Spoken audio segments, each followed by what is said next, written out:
Championship belt একমাত্র আমার কাঁধেই মানায়, এ কথা বলেছেন গত সপ্তাহের মানডে নাইট রয়ার এপিসোডে রোমান রেন্স, এবং এই কথার মাধ্যমে আমাদেরকে বুঝিয়েছেন রোমান রেন্স খুব শীঘ্রই ওয়ার্ল্ড হেভিওয়েট চ্যাম্পিয়নশিপ হোক অথবা আনডিসপিউটেড ডাব্লিউডাব্লিউই চ্যাম্পিয়নশিপ হোক, যে কোনো একটি চ্যাম্পিয়নশিপ জিতবে।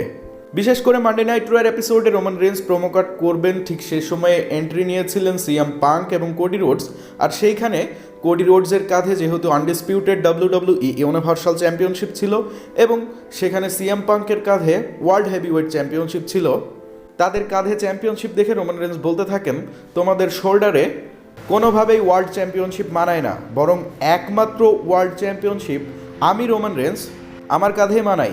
এ কথা বলে রোমান রেন্স তিনি ইঙ্গিত দিয়েছেন তিনি খুব শীঘ্রই ওয়ার্ল্ড হেভিওয়েট চ্যাম্পিয়নশিপের জন্য ম্যাচ লড়বেন এবং রোমান রেন্সকে খুব তাড়াতাড়ি ওয়ার্ল্ড চ্যাম্পিয়ন বা আনডিসপিউটেড ডাব্লিউডাব্লিউই ইউনিভার্সাল চ্যাম্পিয়ন বানানো হবে।